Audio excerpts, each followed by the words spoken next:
बिस्मिल्लाहिर्रहमानिर्रहीम। आली मकाम मोहन भागवत जी, आली जनाब आदरणीय स्वामी चिदानंद जी, साध्वी भगवती जी, विवेक ओबराय जी, दीवान साहब अजमेर से तशरीफ लाए, पर्ण पांडे जी, हमारी बेटी जिनको मैंने बेटी मान रखा है काफी सालों से, और doctor BK Modi ji, distinguished guest, ladies and gentleman. बहुत खुशी की बात है कि आज हम हिंदुइज्म की इंसाइक्लोपीडिया का आज इस मौके पर हम सब इकट्ठे हुए। बातें बहुत सारी हैं, मौका है, मगर चंद बातों में अपनी बात को हम रखेंगे क्योंकि स्वामी चिदानंद जी ने खास टाइम का ख्याल रखा है।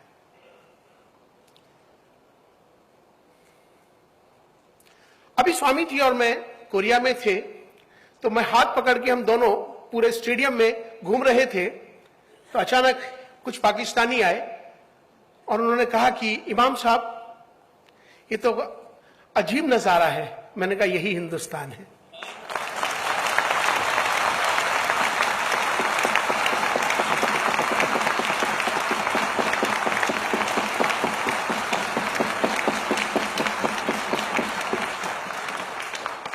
मैं बहुत आदर सम्मान के साथ अपने बुजुर्ग और अपना बड़ा मानते हुए मोहन भागवत जी से एक बात जरूर कहना चाहता हूं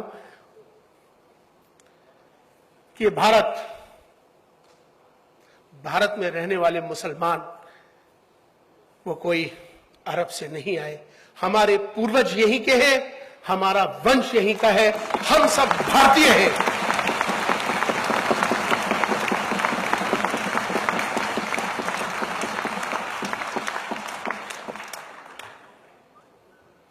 मजहब से उठकर राष्ट्र सर्वोपरि है, हमें इस पर काम करना चाहिए। राष्ट्र को, देश को विश्व गुरु बनाना है। डॉक्टर बीके मोदी जी हमेशा से एक ख्वाब लेकर, जिन्होंने हमेशा से एक बात ग्लोबल करी और जिन्होंने हमेशा से कहा कि भारत को सम्मान मिले, उन्होंने मिलेनियम 2000 के अंदर हिंदुस्तान के तमाम रिलीजियस लीडर्स को ले जाकर भारत का सम्मान किया, भारत का नाम ऊंचा किया। मुबारकबाद आपको। मैं एक वाकया कह के अपनी बात को खत्म करूंगा कि हिंदुइज्म क्या चीज है।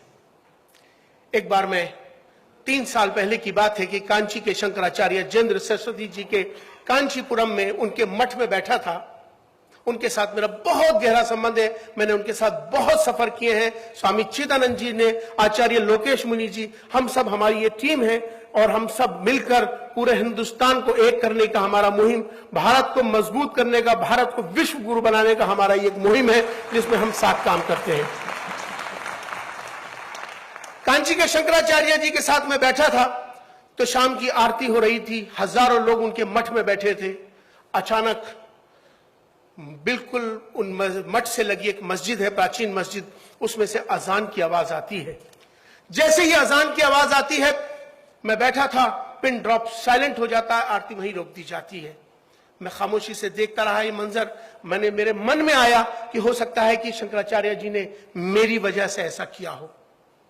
खामोशी से मैंने इजाजत मांगी कि मैंने कहा अजान हो गई, मैं नमाज के लिए जाना चाहता हूं। आपने कहा जाइए। मैं जब मस्जिद में गया, मैंने मस्जिद में यह वाकया वहां के इमाम को बताया कि आज मैंने एक ऐसा दृश्य देखा है। वहां के इमाम को जब भी मैंने कहा कि उन्होंने कहा तो यह हमारे यहाँ की ये परंपरा है। जिंदाबाद हिंदुस्तान, जिंदाबाद भारत, जिंदाबाद हिंदुइज्म, जो सबको लेकर सर्वधर्म समभाव की बात करता है, सद्भाव की बात करता है। जिंदाबाद ऐसे हिंदुइज्म को। हमें एक दूसरे से प्यार करना चाहिए, ये कहने की बात है। मैं इसको हमेशा कोट करता हूं, बताता हूं कि दूसरों को मालूम हो इस बात का, अंदाजा हो इस बात का। अभी स्वामी चिदानंद जी और हम अमेरिका में थे और दोनों गंगा की बात कर रहे थे और दोनों एक साथ घूम रहे थे, वहां सारे दुनिया की निगाहें एक ही बात पे थी कि आचार्य लोकेश मुनि जी, स्वामी जी, ये तीनों एक साथ और बात कर रहे हैं, हिंदुइज्म की बात कर रहे हैं, गंगा की बात कर रहे हैं, भारत की। यही भारत है दोस्तों, हमें सबको मिलकर चलना है। आज विश्व में, पूरी दुनिया के अंदर हिंदुस्तान ने योग के अंदर बहुत बड़ा नाम कमाया है। आप लोग बाहर जाते होंगे, योगा किसी मजहब के साथ जोड़कर देखना मुनासिब नहीं होगा, उसे भारत के साथ जोड़कर देखना मुनासिब होगा। यही हमारी आज भारत का नाम योग ने ऊंचा किया है। योग आज पूरी दुनिया में उसको माना जाता है। तो आओ, इसी तरह से हमें आज जिस तरह के हालात पूरी दुनिया में चल रहे हैं, हमें भारत को मजबूत करना है, भारतीयता को मजबूत करना है। राष्ट्र हमारे लिए सर्वोपरि है। बहुत बहुत शुक्रिया।